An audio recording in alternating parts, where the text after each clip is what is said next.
कितना चार्ज लगता है। तो अगर आप नए हो ट्रैवलिंग में तो आप इस चीज़ का ध्यान रखना। अब पता चला बनारसी साड़ी इतनी महंगी क्यों होती है और लोगों को पता ही नहीं है कि नीचे का भी एक रास्ता है। माता कर रही है जितने भी यहाँ पे तीर्थ मैंने सब कुछ कर लिया है, तो अब वक्त आ गया है थोड़ा सा दान करने का। कीड़े से जो थ्रेड निकलता है वही वाला उसी से बनाया जाता है। वो गया श्रीलंका में। श्रीलंका में गांव है, गांव का नाम कितना सॉफ्ट है। सीधी देख, मंदिर के अंदर जो स्टेचू है 9.5 फीट की है, जो एक ही शिला से कोई ज्वाइन नहीं हो। इसलिए यही नहीं बुद्ध के चारों धाम में डोनेट है, जैसे लुम्बिनी। जीवन में सुकून का सुंदर एहसास है काशी, जहाँ सबको मोक्ष मिलती है वह धाम है काशी। जैसे माँ अच्छी बात हमेशा कहती है, ठीक वैसे ही बनारस में गंगा बहती है। शिव की नगरी में धन्य हो गया मेरा ये सारा जीवन, बनारस में गंगा किनारे जब एक शाम गुजारा। बनारस का हर शाम इतना सुहाना लगे, इसे भुलाने में कई सदियां कई ज़माना लगे। सब कुछ भूल कर यहीं के रह जाओगे, दिल का एक टुकड़ा बनारस ही छोड़ आओगे। जब मैं बनारस जाती हूँ तो 2 जगह जाना नहीं भूलती, एक गंगा मैया का तट और दूसरा बाबा विश्वनाथ का पट। दोस्तों, अभी तक मैंने आपको बनारस की सीरीज में सभी जगह के दर्शन करवा दिए, सभी जगहें दिखा दी। तो आज मैंने एक दिन निकाला है सारनाथ जाने के लिए। तो आज हम चल रहे हैं सारनाथ और उसके बाद मैं आपको ले चलूंगी काल भैरव जी के दर्शन करने, क्योंकि बनारस में आए हो तो काल भैरव जी के दर्शन तो ज़रूर करना है, ठीक है ना। तो आज हम पहले यहाँ पे चलते हैं, उसके बाद हम काल भैरव जी के दर्शन करने चलेंगे। लीजिए, बात करते करते सारनाथ भी आ गया।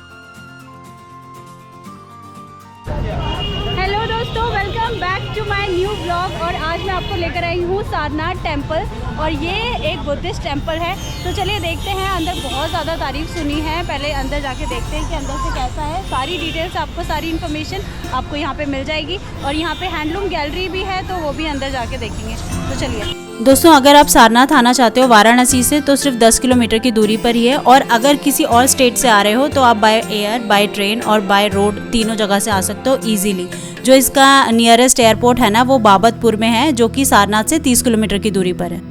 दोस्तों, एक बात सच बोलूं तो अगर मैं वाराणसी से सीधे वापस लौट जाती ना तो बहुत बड़ी गलती कर देती, क्योंकि सारनाथ आना मेरा अब तक का मुझे लगा मेरा बेस्ट डिसीजन रहा सारनाथ आना, क्योंकि इतनी ज़्यादा ब्यूटीफुल, इतनी ज़्यादा पीसफुल एनवायरनमेंट है ना यहाँ का, और सबसे ज़्यादा क्लीन, नीट एंड क्लीन आपको यहाँ पर मिलेगा। बिल्कुल एक पल के लिए तो मुझे ऐसा लग रहा था कि जैसे मैं थाईलैंड में घूम रही हूँ। बहुत ही अच्छा पीसफुल एनवायरनमेंट है यहाँ का, एक बार ज़रूर विजिट करना, मैं हाईली रिकमेंड करती हूँ।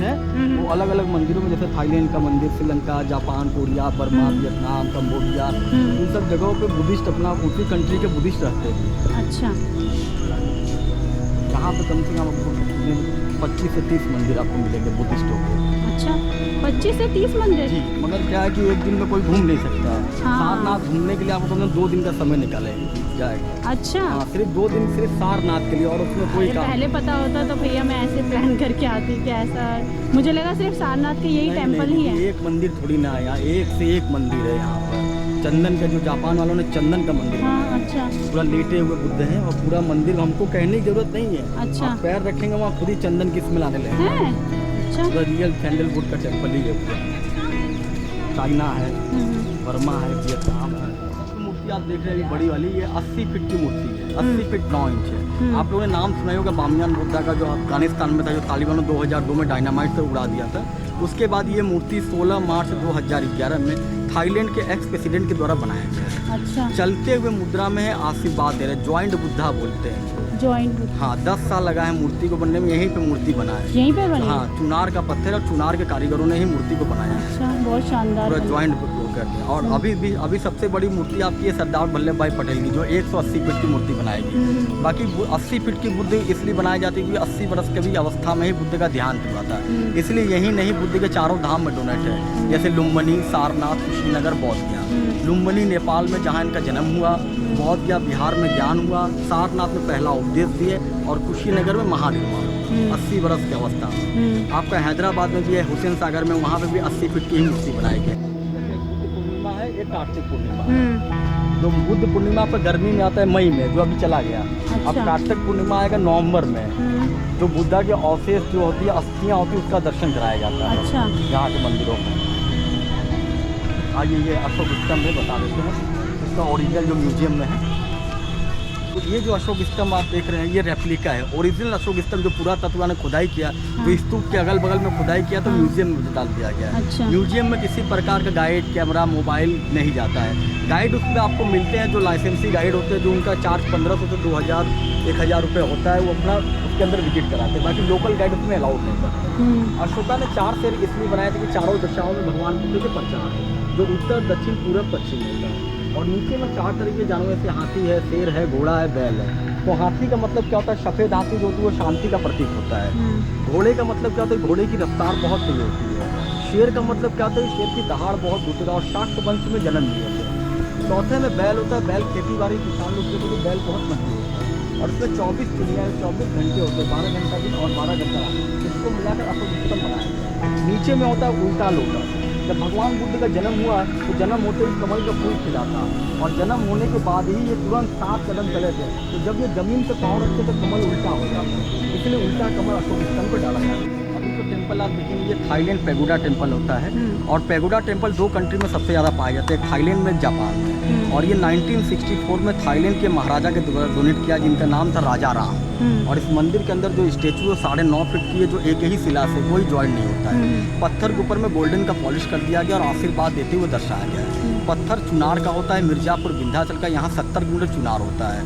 नवरात्र के महीने में वहाँ 9 दिन तक का खुला रहता है। दुर्गा टेम्पल बहुत बड़ा है, जो लोग दर्शनार्थी वहाँ दर्शन करने के लिए जाते हैं। तो आप लोग चप्पल वहाँ उतार कर अंदर हाथ जोड़ करके आइए।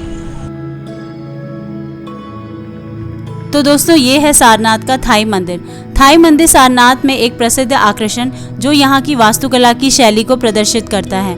बता दूं कि ये मंदिर सुंदर बगीचों के बीच बना हुआ है। कितना सुंदर लग रहा है ना, जो यहाँ आने वाले टूरिस्ट को आकर्षक करता है, बहुत ज़्यादा अट्रैक्ट करता है। और यहाँ पर बौद्ध भिक्षुओं द्वारा शांत और शांतिपूर्ण प्रदान किया जाता है। दोस्तों अगर आप जानना चाहते हो कि आपको सारनाथ कब आना चाहिए, तो मैं आपको बता दूं, सारनाथ आने के लिए अक्टूबर से मार्च तक का समय सबसे अच्छा है, क्योंकि अक्टूबर से पहले इस जगह पर ना जाना ही ठीक होगा, क्योंकि यहाँ इतनी चिलचिलाती हुई गर्मी पड़ती है। आज तो थैंक गॉड कि मौसम बहुत अच्छा था, क्योंकि बारिश हो गई थी। अदरवाइज़ यहाँ पर दिन में आना तो सच में बहुत ही ज़्यादा, मतलब ना ही आना तो अच्छा है, क्योंकि बहुत ज़्यादा गर्मी पड़ती है। अगर बारिश हो जाए तो मौसम आपको अच्छा मिल जाएगा, लकीली, जैसा कि आज मुझे मिल। जगह पे आप लोग खड़े हैं, ये है बोधि वृक्ष, पीपल का पेड़। मगर ये सबसे पहला पेड़ है बोध गया बिहार में, जहाँ बुद्ध को ज्ञान हुआ। 2500 वर्ष पुराना है। दूसरा गया श्रीलंका में। ये अशोका के डॉक्टर संघमित्रा और महेंद्र ने जब धर्म का प्रचार किया तो बोध गया श्रीलंका ले गए। श्रीलंका में एक गाँव है, गाँव का नाम अनुराधापुरम, वहाँ लगाया गया। वहाँ से फिर यहाँ लाया गया, जो यहाँ पर डोनेट किया गया। 2 जगहों पर डोनेट है, एक इस मंदिर में है, एक आगे श्रीलंका मंदिर है, वहाँ पर डोनेट किया गया है। तो 1932 में पेड़ लगाया गया है। और यहाँ पर आने के लिए ना आप मॉर्निंग के टाइम में आना, क्योंकि 5 बजे सारनाथ बंद हो जाता। अगर आप यहाँ पे ओकेजनली आना चाहते हो तो आप यहाँ पे बुद्ध पूर्णिमा और शिवरात्रि पे आ सकते हो, जो कि यहाँ पे मुख्य तौर पे मनाया जाता है। बुद्ध पूर्णिमा मई में मनाई जाती है और शिवरात्रि यहाँ फरवरी और मार्च में मनाई जाती है। दोस्तों यहाँ पर ना एक आर्ट गैलरी भी है, बट वहाँ पे कैमरा अलाउड नहीं था, लेकिन फिर भी मैं आपको बाहर से तो दिखाऊंगी और अंदर के बारे में बताऊंगी, और ये भी दिखाऊंगी कि बनारसी साड़ियाँ बनती कैसे है। बने रहिए वीडियो में।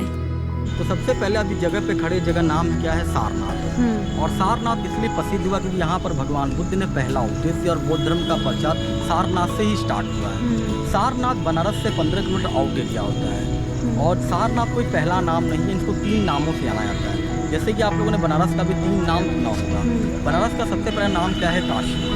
दूसरा नाम है बनारस और तीसरा नाम है वाराणसी। तो उन तीनों का महत्व होता है। काशी इसलिए बोलती है, काशी जो प्राचीन जगह है, इसकी प्रचार करने की जरूरत नहीं है। दूसरा नाम बनारस इसलिए बोला था कि बातों में है रस, इसलिए है बनारस। और तीसरा है वाराणसी, जो 80 से लेकर बहुना तक होता है, क्योंकि अपने बनारस में 80 तो घाट है, इसलिए 80 से बहुना बोलते हैं। राजघाट पुल से लेकर 80 घाट तक। उसी तरीके के सारनाथ का भी 3 नाम पड़ा। तो सबसे पहला नाम पड़ा मृगदाम। मृग मिस क्या होता है? हिरन। और दाम मिस क्या होता है? जंगल। ये पूरा हिरनों का जंगल एरिया, यहाँ पर कुछ भी नहीं था। अच्छा। दूसरा नाम पड़ा इसका सारंगनाथ। जो सावन का महीना आता है, जो जुलाई से अगस्त तक जो रेनी सीजन आता है, तो यहाँ से 1.5 किलोमीटर दूर गांव में सारंगनाथ जी का मंदिर है, जहाँ एक ही करघे में 2 शिवलिंग है, एक सोमनाथ, एक सारंगनाथ। जो सावन के महीने में 1 महीने का मेला यही रहता है। और काशी छोड़ करके बाबा भोलेनाथ अपने साले साहब के साथ यहाँ पे ही रहते हैं 1 महीना तक। और तीसरा नाम हुआ सारनाथ। तो सार मीन्स क्या होता है उद्देश्य, और नाथ मीन्स क्या होता है गॉड, यानी भगवान। तो दोस्तों यहाँ पर है ये सारनाथ गेस्ट हाउस। तो अगर आप यहाँ पर रुकना चाहते हो तो गेस्ट हाउस में भी रुक सकते हो। ये है कॉन्टैक्ट नंबर, और यहाँ पर है सारनाथ गैलरी। अच्छा, मतलब टूरिस्ट कर सकते हैं? हाँ, आप भी ले सकते हैं। अच्छा, क्या चार्जेस हैं? ज़्यादा नहीं, 1000 है, 1500, 2000 ऐसे रेंज है इसका। अच्छा मतलब 4000 5000 वाला रूम नहीं मिलेगा। अच्छा, रूम देख सकते हैं? हाँ, आप देख सकते हैं। ये बन रहा है। अच्छा, ये क्या बन रहा है? ये साड़ी बन रही है बना।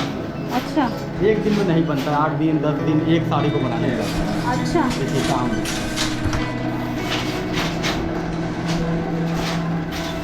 ये बनारसी साड़ी बनारसी धागा है वो तो क्या धागा कौन सा है ये? सिल्क होता है, सिल्क। ये देखिए, सिल्क धागा। यहाँ देखिए। अच्छा ला ये दिखाइए। देखिए हाथ में लेकर देखिए।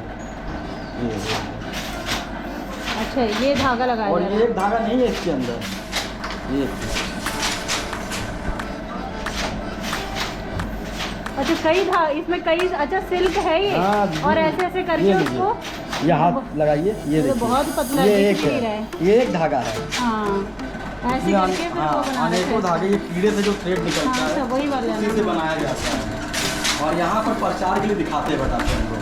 यहाँ पर 650 रुपये से स्टार्ट होता है सिल्क साड़ी। डिजाइन का कार्ड तो है। मार्केट ये में डिजाइन का है। पहले ग्राफ पेपर बनता है, उसके बाद एक पंच कार्ड को बनाया जाता है। कार्ड में बोले जो डिजाइन है। अच्छा। जकाट मशीन पर जब जा रहा है वैसे बम्बू चला रहे हैं तो वही ताना में डिजाइन ओह, दिखा रहा ये है। बन रहा है और नीचे। इसको ताना कहा जाता है, जो बना रहे हैं वो बाना है। इस तरफ का उल्टा सीधा वाला इसका नीचे है। अच्छा। ये सोसाइटी की तरफ से लगा है कि आप लोग आए देखो बनारसी अच्छा। साड़ी कैसे बनती है।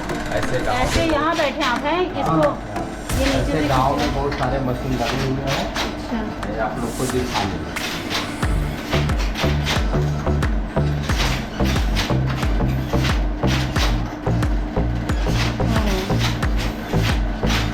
अब पता चला बनारसी साड़ी इतनी महंगी क्यों होती है।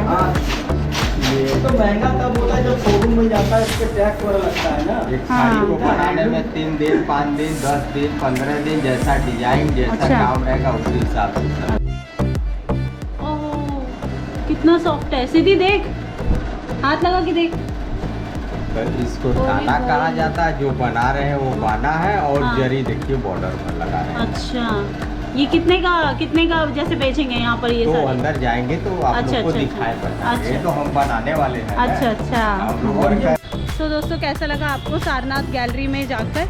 यहाँ पे सारा हैंडलूम का काम था, किस तरह से साड़ियाँ बनाई जाती हैं वो दिखाया आपको।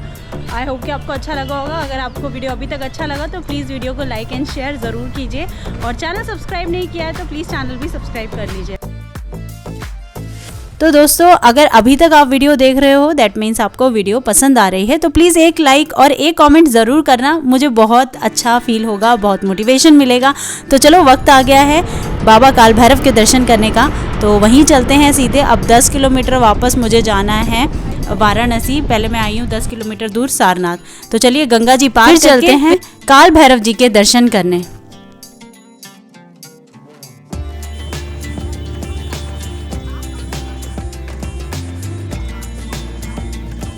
दोस्तों जब आप काल भैरव जी के भी दर्शन करने आओगे तो ज़रा अलर्ट रहना, क्योंकि यहाँ भी स्कैमर्स की कमी नहीं है। यहाँ पे खूब स्कैम करने के लिए बैठे रहते हैं। और क्या करेंगे ना, आपको बोलेंगे कि आपको वीआईपी एंट्री करवा देंगे, भीड़ से अलग ले चलेंगे, लाइन में नहीं लगना पड़ेगा। तो किसी को भी एक्स्ट्रा पैसे देने की ज़रूरत नहीं है। यहाँ दर्शन करना बहुत आसान है। आपको पीछे वाला रास्ता अभी मैं दिखाऊँगी जहाँ से आपको दर्शन करने हैं। फ्री ऑफ कॉस्ट, कोई पैसा नहीं देना, 1 रुपया भी किसी को नहीं देना, और आराम से बिना भीड़ के आप दर्शन कर सकते हो। चलो मैं आपको लेके चलती हूँ, आपको कहाँ से दर्शन करने हैं। बिल्कुल पीछे वाला रास्ता है। फ्रंट से आप देखोगे तो बहुत भीड़ आपको मिलने वाली है। आगे अभी आप देखोगे बहुत ज़्यादा भीड़ मिलेगी। आपको लगेगा कि अरे यार कैसे दर्शन करेंगे, जैसा मुझे भी लग रहा था। लेकिन स्कैमर्स वहाँ खड़े थे, लूटने के लिए तैयार खड़े थे। लेकिन मैं अब बनारस को अच्छे से समझ गई हूँ कि मुझे कैसे कैसे सावधानी बरतनी है। भीड़ आप देख सकते हो आगे।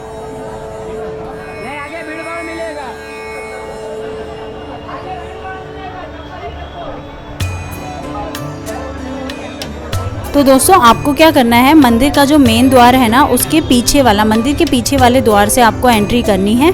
और ये रहा वो पीछे वाला द्वार, बिल्कुल पतली सी गली में से आएगा ये द्वार और यहाँ से आप एंट्री करेंगे, आपको कोई पैसा नहीं लगेगा। बहुत ही देखो बहुत आराम से दर्शन हो जाएंगे। और इस टाइम देखिए अगर दोपहर के टाइम जाएंगे ना तो आपको भीड़ थोड़ी कम मिलेगी, लेकिन अगर आप जैसे सुबह जाएंगे तो भी आपको भीड़ इतनी ज़्यादा नहीं मिलेगी, लेकिन अगर आप रात को आएंगे शाम को आएंगे तो बहुत ज़्यादा भीड़ मिलती है।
कैसे मतलब ऐसे हो रही थी और मैंने कह दिया कि मैंने सोची कि गाना मेरे साथ तो मुझे मारनी पड़ेगी। सीधी आगे आगे चल, मेरे आगे आगे चल, मेरे आगे आगे चलती रहे, इधर उधर मत मुड़ो, सीधे सीधे चल।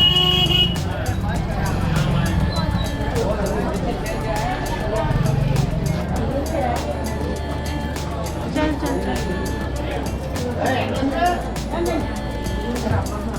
सीधे सीधे चलती है।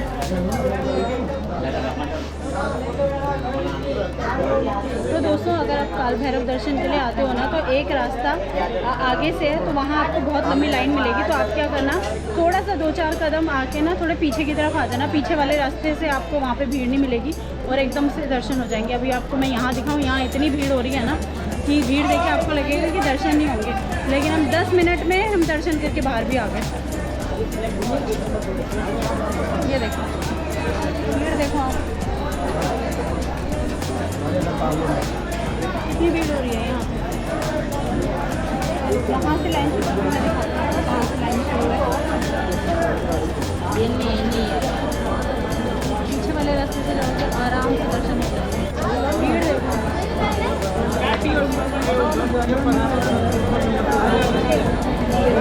ये लोग है ना, ये पीछे के रास्ते से आ रहे हैं दर्शन करके जहाँ से मैं आई हूँ, और ये लोग जाके यहाँ से लाइन लगी हुई है।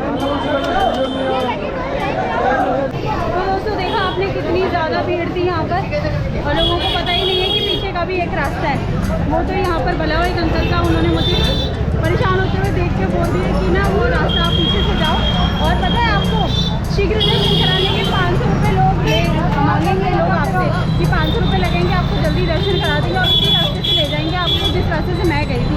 तो मैं करके आई हूँ फ्री में दर्शन, और लोग आपको बेवकूफ़ भी बनाएंगे यहाँ पे कि हम आपको फ्री में दर्शन करा देंगे, जल्दी करा देंगे। तो उनकी बातों में मत आना, पीछे के रास्ते से चले आना, आराम से आपको दर्शन हो जाएंगे। गंगा आरती जाना है क्या? गंगा घाट हो गया भैया। हमारे लड्डू गोपाल को भी बहुत अच्छे दर्शन हो गए, भोलेनाथ के, काल भैरव के। हेलो जी दोस्तों, तो मेरे सारे दर्शन हो गए हैं। बाबा विश्वनाथ के दर्शन हो गए हैं, काल भैरव के दर्शन हो गए हैं, सभी घाट हो गए हैं मेरे, सारी आरतियाँ मैंने देख ली हैं, संकट मोचन कर लिया है, दुर्गा माता कर ली है, जितने भी यहाँ पे तीर्थ मैंने सब कुछ कर लिया है। तो अब वक्त आ गया है थोड़ा सा दान करने का। तो मैं यहाँ पर जितने भी रक्षे वाले वगैरह जो जा रहे हैं, बस उनको लस्सी या मट्ठा का दान करने जा रही हूँ मैं। तो मैंने सोचा इससे अच्छी जगह क्या होगी, तो इसलिए मैं यहीं पर ही आ गई हूँ। मैं बिल्कुल काल भैरव मंदिर के ठीक सामने खड़ी हूँ, और यहाँ पर बस मैंने लस्सी और मट्ठा ले लिया। बस जो भी रिक्शे वाले जा रहे हैं उनको दूँगी, सवारियों को नहीं, सिर्फ रिक्शे वालों को जो कि इतनी धूप में मेहनत कर रहे हैं, साइकिल रिक्शा चला रहे हैं। तो मैंने सोचा इतनी गर्मी में इससे अच्छा दान क्या हो सकता है। और ये वीडियो मैं शौक के लिए नहीं कर रही हूँ, सिर्फ इसलिए कर रही हूँ ताकि आप भी इस गर्मी में ऐसे ही लोगों की थोड़ी बहुत हेल्प जो भी आपसे हो सकती है वो आप कर दें। तो चलिए शुरू करते हैं।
गजानना,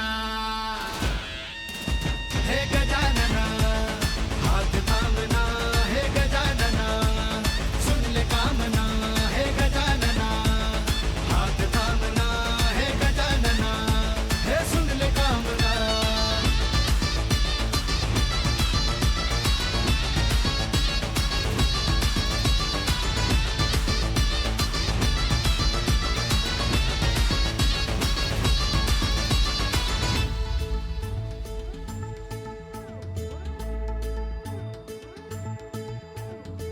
धीरे धीरे लो मेरी जो बुझने लगी तो तेरे नामों की रोशनी है, तेरी कश्ती से मैंने नापा समंदर, ये तेरी रहमत मेरी जमी है। हो धीरे धीरे लो मेरी जो बुझने लगी तो तेरे नामों की रोशनी है, तेरी कश्ती से मैंने नापा समंदर, ये तेरी रहमत मेरी जमी है। मुश्किल कही है तुझसे यकी है, मुश्किल कही है बाबा तुझसे यकी है, डट के करूंगा सामना, हे गजानना, हे गजानना, हाथ थामना, हे गजानना, सुन ले कामना, हे गजानना, हाथ थामना, हे गजानना, सुन ले कामना।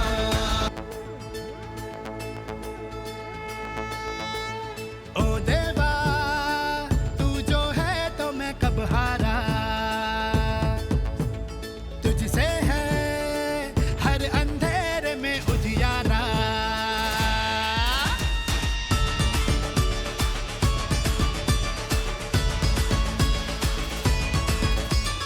ओ देवा तू जो है तो मैं कब हारा, तुझसे है हर अंधेरे में उजियारा। तू ही करता, तू ही धरता, तू ही मेरे विघ्नों का हरता। तू ही करता, तू ही धरता, तू ही मेरे विघ्नों का हरता। हे गजानना, हे गजानना, हाथ थामना, हे गजानना, सुन ले कामना, हे गजानना, हाथ थामना, हे गजानना, हे सुन ले कामना।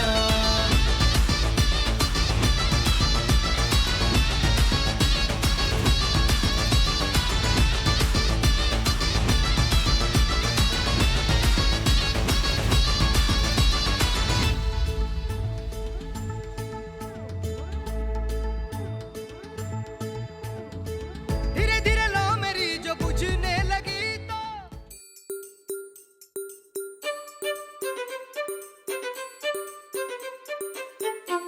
दोस्तों शाम होते होते इतनी तेज़ भूख लगने लग गई और ऊपर से इतनी तेज़ थकान हो रही थी कि पास में ही एक डोमिनोज था, बस डोमिनोज आ गए भूख मिटाने के लिए। हाँ जी, एक कॉम्बो कर दीजिए, ठीक है। 2 पिज़्ज़ा हो गए उसमें, 2 कोल्ड ड्रिंक्स हो गई, एक गार्लिक ब्रेड हो गया। अब बहुत ज़्यादा भूख लग रही है। 644। वैसे तो मैं फ़ास्ट फूड खाना प्रमोट नहीं करती हूँ, लेकिन अभी कभी कभार खाना पड़ जाए तो मैं डोमिनोज का पिज़्ज़ा ही प्रेफर करती हूँ। तो अभी थकान बहुत हो गई है, तो यहाँ पे सिद्धि को भूख लग रही थी और मुझे भी भूख लग रही थी, प्यास भी लग रही थी। तो हम यहाँ पर एक मॉल में आ गए हैं, डोमिनोज में। तो रिक्शे वाले को हमने सीधे यही बोल दिया कि इस मॉल में ले चलो, तो हम यहाँ पे डायरेक्ट मॉल में आ गए हैं। अब यहाँ पर खा के फिर उसके बाद होटल के लिए निकलेंगे, क्योंकि वो आराम करेंगे हम।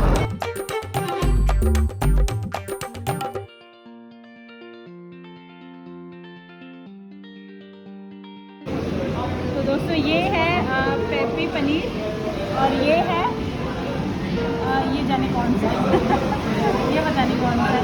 इसके साथ ही गार्लिक ब्रेड मिला है, कॉम्बो में मिला है, और ये 2 कोल्ड ड्रिंक्स।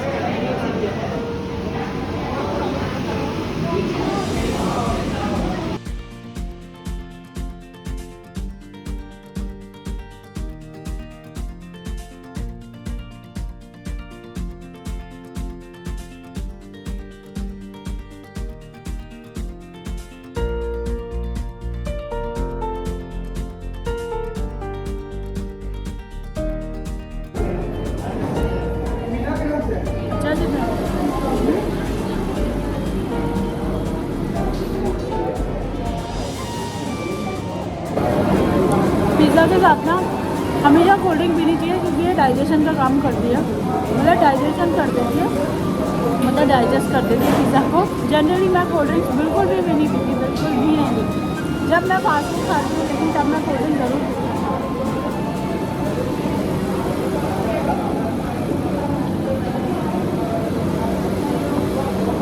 तो मैं अब आ गई हूँ होटल वापस, और वहाँ पर ना बहुत ज़्यादा गर्मी लग रही थी और ओला भी आ गई थी मेरी। लेकिन मैं आपको ये बता दूँ कि बनारस में अगर आप आए हैं ना तो आपको ओला बुक करने में बहुत परेशानी होगी। ओला वाला पहली बार तो आपको बहुत मुश्किल से मिलेगी, बहुत ही मुश्किल से मिलेगी।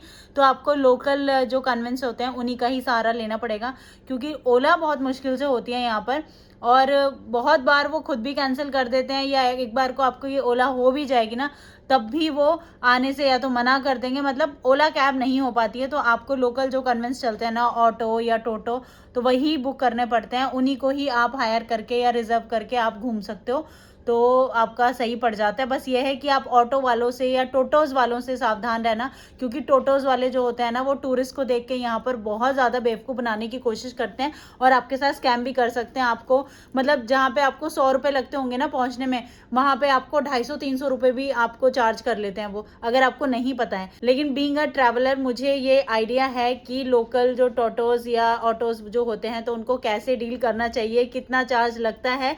तो अगर आप नए हो ट्रैवलिंग में तो आप इस चीज़ का ध्यान रखना, क्योंकि नए बंदों को ये बहुत जल्दी बेवकूफ़ बना देते हैं और आपको बहुत ज़्यादा ठगने में आ जाते हो आप। तो इस चीज़ का ध्यान रखना, इसलिए मैं आपको पहले से इन्फॉर्म कर रही हूँ कि किसी भी नई जगह जाओ ना तो पहले आप लोकल कन्वेंस से घूमने की कोशिश करो, और उसके बाद लोकल कन्वेंस से पहले अपने वहाँ पर पता कर लो कि कितना चार्ज लगता है, कितने किलोमीटर का रास्ता है और उसका कितना चार्ज लगता है कम से कम, ठीक है ना। उससे आपको आइडिया मिल जाएगा। तो अगर आपको कहीं जाना है तो आप पहले कंफर्म कर लो रेट, 2-3 जगह से पूछ के। एक ही ऑटो वाले को या एक ही चीज़ को पूछकर आप अपना डिसाइड मत करो, 2-3 ऑटो में पूछ लो रेट, ठीक है, आपको आइडिया लग जाएगा, तब जाके आप ऑटो बुक करो, ठीक है ना। वरना ये टोटोज़ वाले वगैरह जो होता है ना, ये बहुत बातें बना के आपके साथ स्कैम करने की कोशिश करते हैं, तो इस चीज़ का ध्यान रखें। तो मैं आ गई हूँ अब अपने होटल। खाना मैं नहीं खा रही हूँ, बस एक गिलास दूध पी के हम सो जाएंगे, और मिलती हूँ आपसे कल के वीडियो में। हर हर महादेव।